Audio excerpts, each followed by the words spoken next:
Section 13.5 is about financial investments.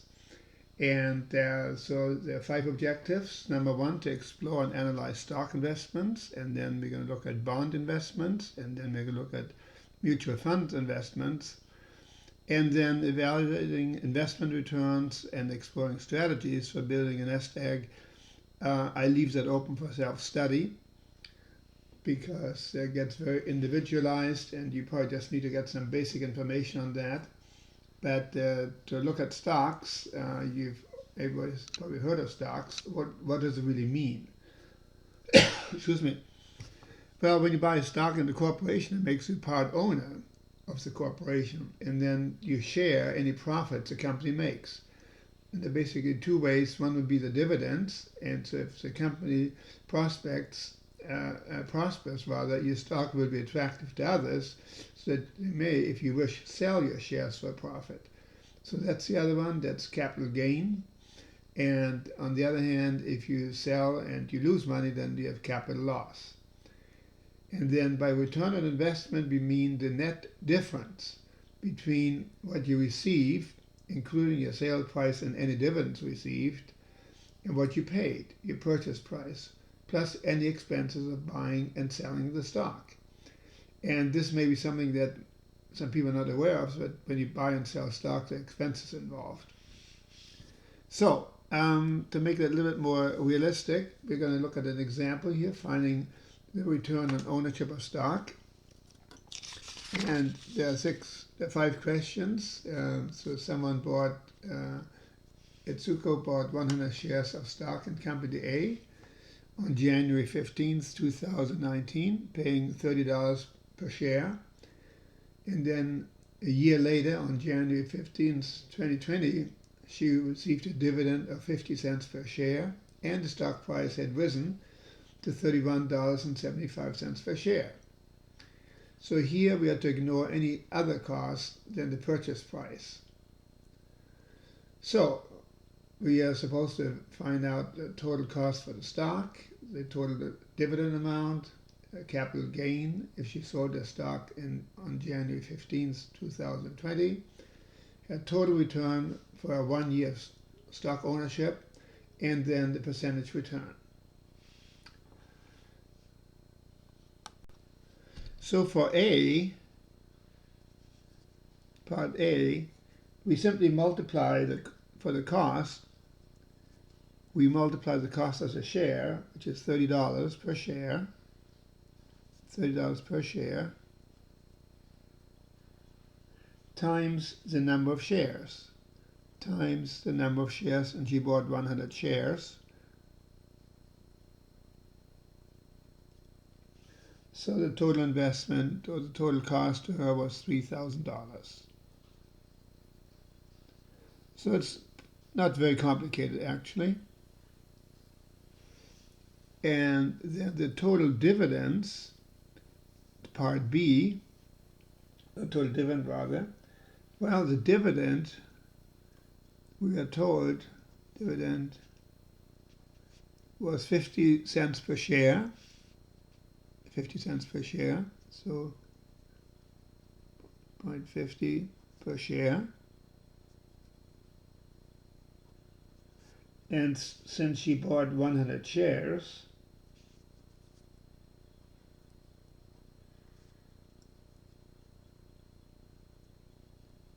she made $50. That's the total dividend amount. And for the C part, the capital gain. So the capital gain.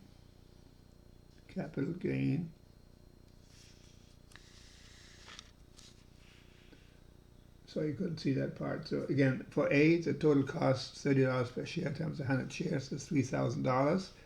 Dividend, 50 cents per share times 100 shares is $50 for dividend. And then capital gain is equal to the selling price of the stock, $31.75, minus the purchase price, which was $30, times the number of shares, and that's 100. So the difference is 175 times 100, so 175 times 100, and that's equal to $175. So that's a capital gain. This was dividend, and this was a cost of the stock. And then for the D part, a total return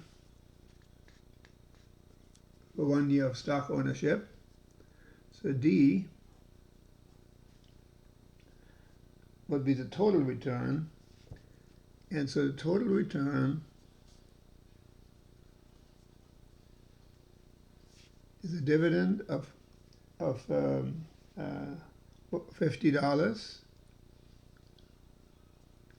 $50 dividend,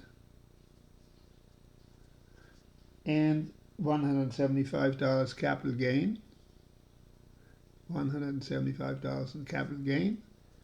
So together that's equal to $225. So that's a total return, $225. And so that's part D. And then for the part E, you're supposed to compute the percentage return. So percentage return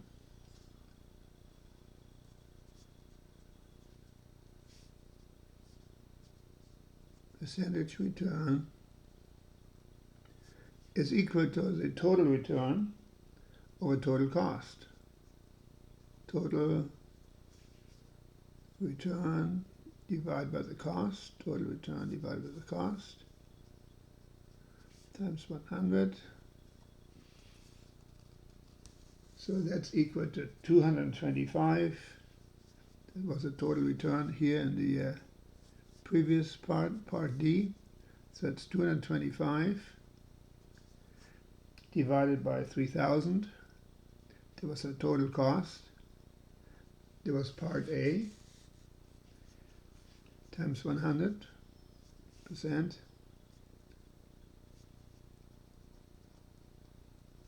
So that works out to 7.5%.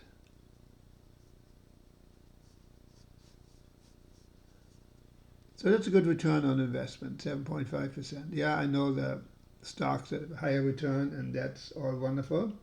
But, 7.5% compared to a money market account that pay considerably less, that's a reasonable return on her investment. So that's how we compute cost, dividend, capital gain, total return, and percentage return.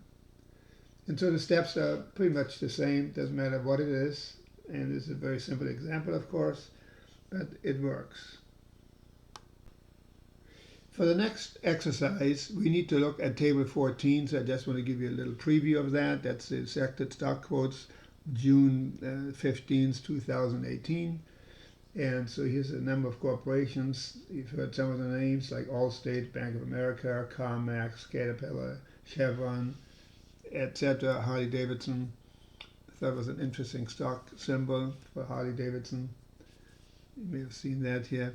Hewlett-Packard, pretty famous company, Walt Disney, and the DIS, and then Yum Brands and the stock name symbol Yum. And so what's listed here are the symbols, the opening price, and the high and the low during the day, and the closing price. Okay, and that's what we'll be focusing on primarily for a few stocks here. The next exercise. Also, what we need for the next exercise is the typical discount brokerage commissions. So the book selected 3 firms, A, B, and C, and then what they charge for automated online transactions and automated by phone, and then broker assistance transactions, which of course are most expensive. So that's important, and then so that's what the brokerage commissions are, And then the Security and Exchange Commission, the SEC, they charge also a fee to run their operation. And so the SEC charges $13 per million. And as of May 2018, this fee for the SEC was $13 per million of principal, rounded up to the nearest cent. For example, find the fee for a sale of $1,600. First, we divide $1,600 by 1 million, and then multiply by $13, and it comes out to about 3 cents. Now, this fee applies only when you sell stock. This SEC fee is not when you buy. It's only on the sale of stock. So let's look at this. And so here we are using tables 14 and 15, the one with the stock quotes, and then also the brokerage fees. So here are the exercises. First of all, for each combined transactions executed at the closing price of the day, find the net amount paid out or taken in. That's the first part. Assume typical expenses outlined in the text using firm A. That refers to the brokerage fee on table 15. Now, in addition to that, we also need to compute the SEC fee for these transactions. So there are two scenarios. Number 33, Janet bought 100 shares of Walt Disney and sold 120 shares of General Mills, both broker assistant trades. So let's look at what that means in terms of money.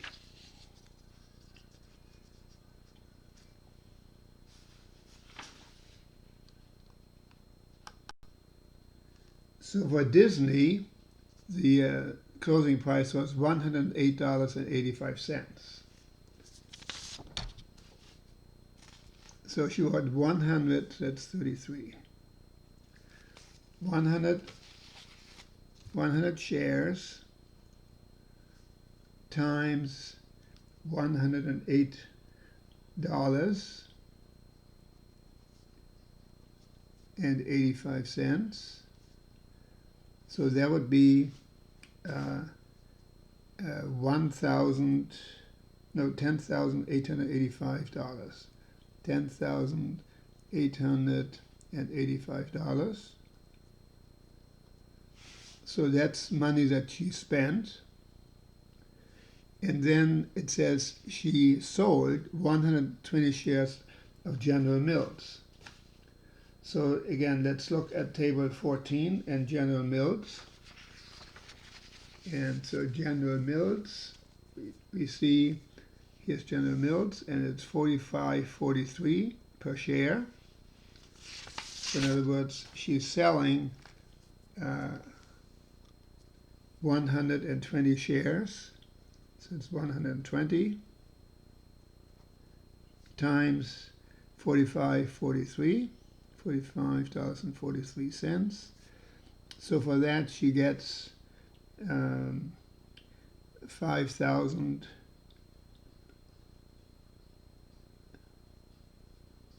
$451.60. And then she has brokerage commissions. And so from table 15 rather, firm A, that's a charge of 30, let's just look at the charge here. Table A, for broker assistant transactions, $32.95. And since she has two transactions, it's $32.95 times 2. So 2 times $32.95, there would be a minus of $65.90. And then we need to compute the SEC commission, the SEC fee rather. So again, that's on the sales price. And so she's selling $5,451.60. So it would be $5,451 $451.60 divided by 1 million times $13.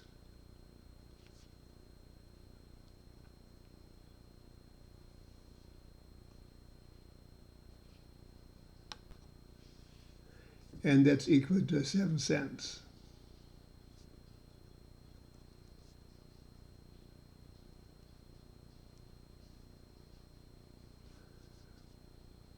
And that's a minus. So then the total amount would be a minus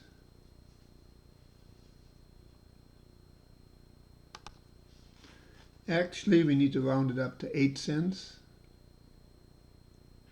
So then the net amount paid out would be, well, $5,499.38.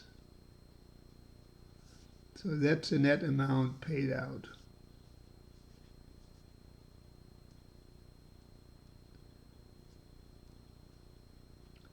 So the SEC fees, the Securities Exchange Commission fee, doesn't seem like a lot, but remember there are lots of transactions every day, and that's how the SEC funds itself.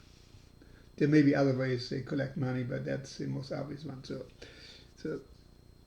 she paid out a total of $5,499.38. So maybe let me write this more clearly. $5,499.38.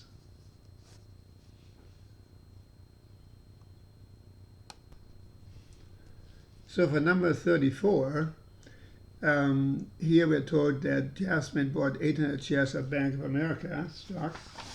And so the Bank of America stock is at $29.28.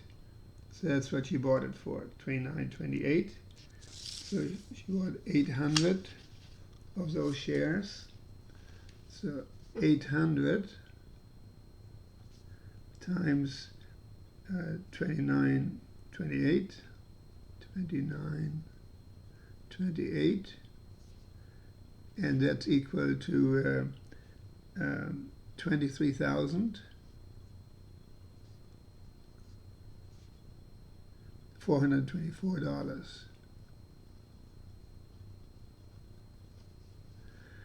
Then she sold 200 shares of Chevron stock. So that's 200 times, and you can see Chevron stock sold for $124.04. So we multiply 200 times 124.04, and that's equal to $24,808.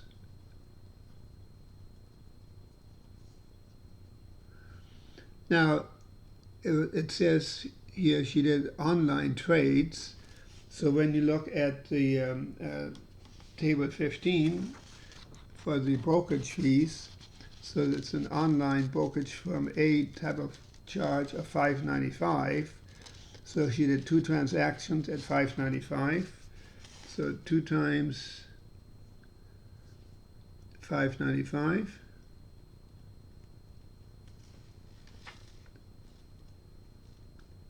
So that's $11.90.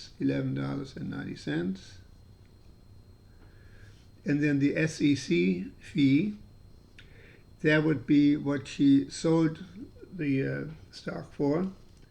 So there would be $24,808.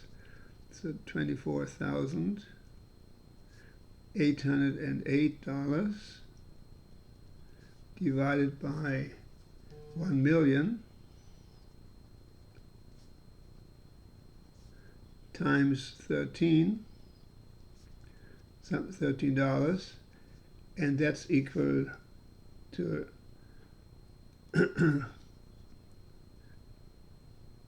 32 cents. So therefore, the net amount paid out, taken in, for Jasmine, for number 34, that's what these calculations are about, the net amount, that's a minus, that's a plus, that's a minus, that's a minus. So the net amount is $1,371.78.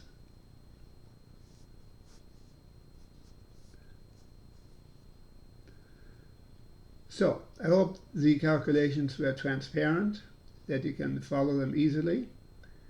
And so that's how we answered those questions.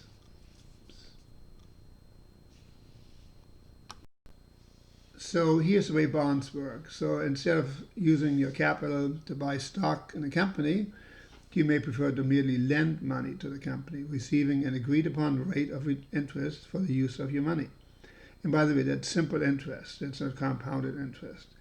In this case, you would buy a bond from the company rather than purchase stock. The bond is basically a loan that you give to the company, and it's issued with a stated term, in other words, the lifespan of the loan, of the bond, after which the bond matures. And the principal or face value is paid back to you. Over the term, the company pays you a fixed rate of interest, which depends on prevailing interest rates at the time of issue, and to some extent on the company's credit rating, rather than on the underlying value of the company. So, in other words, the value of the company doesn't enter into these considerations. Now, here's an interesting detail that you may or may not know. A corporate bondholder has no stake in the company's profits, but is quite certain to receive timely interest payments. Here's the interesting part. If a company is unable to pay both bond interest and stock dividends, the bondholders must be paid first. So you're first in line if you're a bondholder. That's probably a good thing in case there's a problem with the company. Okay, so here's some questions about total return on bond investments. For each of the following bond investments, find the total return. And so that's fairly straightforward. So let's see what we can do with that. For number 39, so it is interest equal to principal of $1,000 times the rate 0.055 times the terms of times 5 years,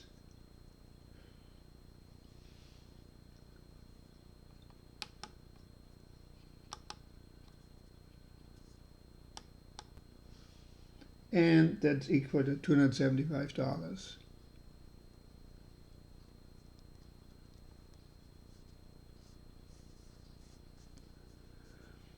And so then on the other one, for number 40, we have the $5,000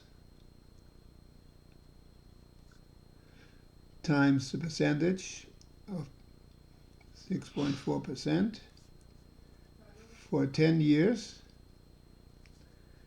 and that's equal to $3,200. So the calculations are very simple. Then for number 41, we have $10,000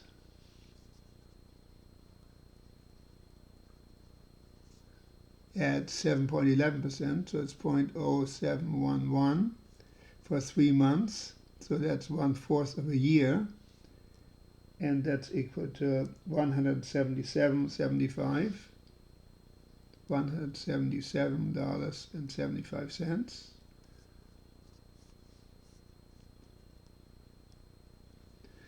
And then for the last one, a $50,000 face value. $50,000 face value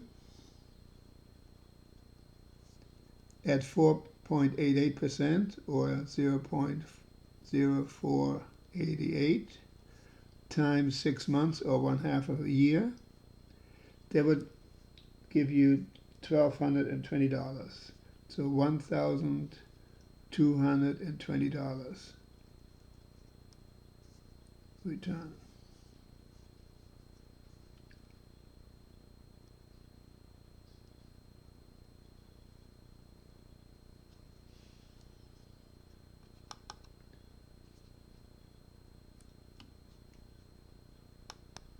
And the third investment type, I mean, there are a lot more, but the one we're discussing here in this section are mutual funds.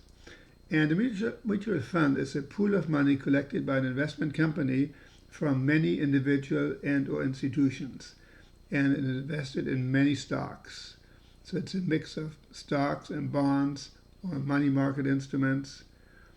And so the numbers are pretty tremendous here. As of 2017, in the United States alone, nearly $19 trillion was invested in more than 9,000 mutual funds.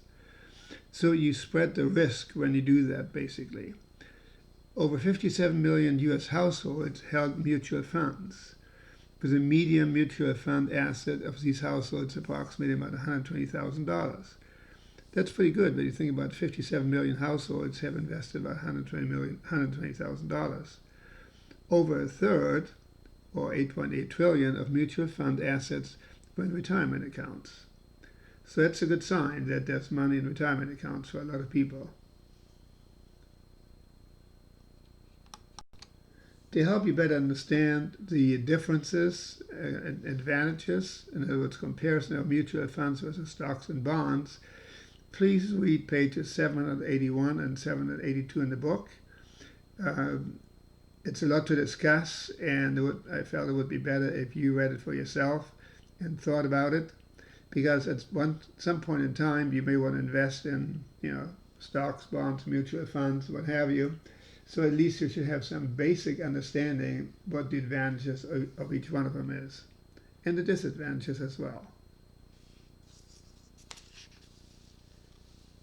Next is a little formula which we'll be using in just a moment. It's called the net asset value, or the NAV, of a mutual fund, and it's defined as follows. If A is a total fund asset, and L is the total fund liabilities, and N is the number of shares outstanding, then the net asset value is calculated as follows. It's the assets minus liability divided by the number of shares outstanding. So then NAV is A minus L, assets minus liability, divided by the number of shares outstanding. So we have a chance to use that formula in just a moment here when we do some of the exercises involving this formula. For the next 4 exercises, we are to compute the net asset value, the formula which you just discussed, and the number of shares purchased. So for number 43, the total fund assets, so that's the A. So remember the formula was NAV is equal to A minus L, assets minus liability, divided by the number of shares outstanding. So it would be 875 minus 36 divided by 80.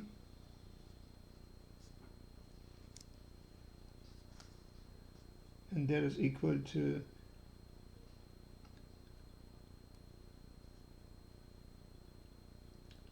1049.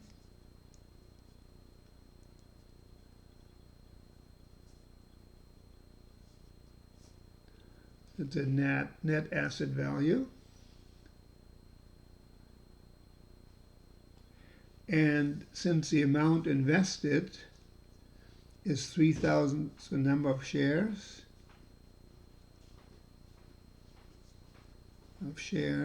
purchased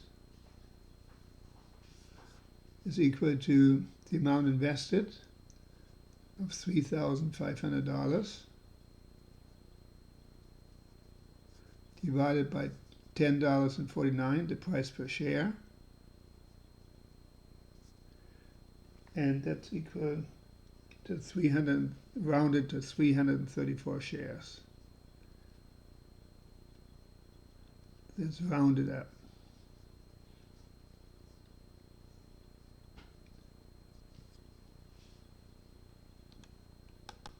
So these are the results for number 43. The net asset value is $10.49, and the amount invested of $3,500 brings in 334 shares. Now, when we look at number 44,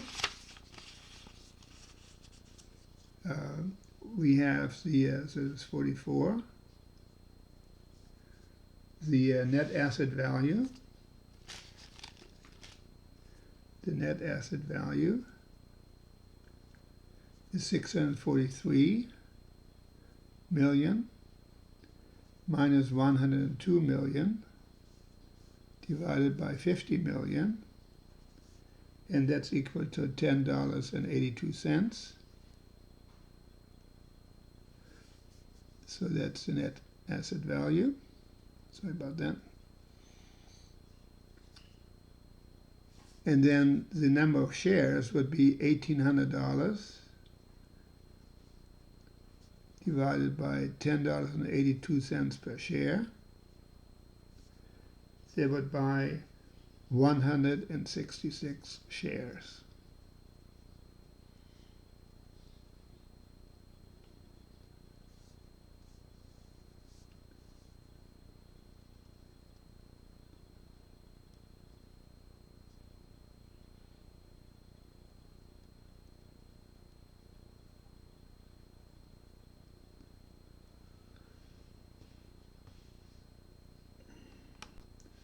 For number 45, we have the total fund assets, A as 2.3 billion, that's 2,310 million, minus, that's for the NAV, the net asset value,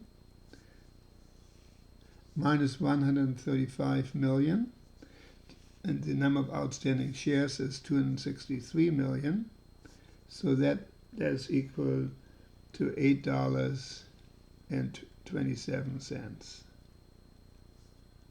So that's the net asset value for number 45. And the investment is $25,000 and $25,470 divided by the price per share, $8.27. So that amount will buy 3,080 shares.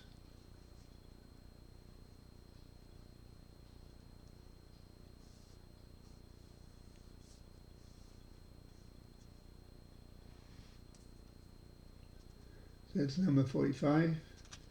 And then number 46, the net asset for number 46 now, the net asset value is equal to 1.48 billion, or 1,480 million, minus the outstanding liabilities of 84 million divided by the number of outstanding shares outstanding by 112 million. That's a net asset value of $12.46. And then for the investment of $83,250 divided by $12.46 per share will result in 6,681 shares.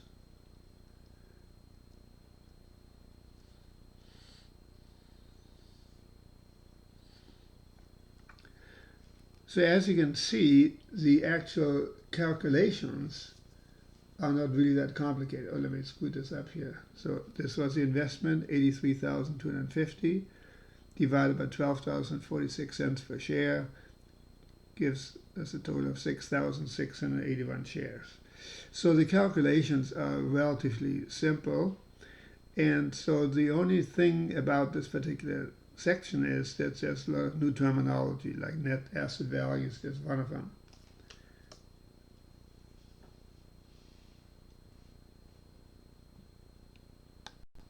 So I hope that this introduction to financial investments has maybe stoked your curiosity enough that at least now you know something about the basic terminology of investments, but I would highly recommend to review a few pages here. And so what I recommend is to review evaluating investment returns on page 783, and then building a nest egg that might be an important consideration for you on page 785. And then the difference between tax deferred versus taxable retirement accounts, like a Roth IRA versus an IRA that's tax deferred, on page 786. It goes into a lot of detail, and you just need to take the time, or at least look at the end result, and you find out, yep, there's a difference there. So anyway, this concludes section 13.5, and I hope that you will take a good look at at least these 3 pages in the book.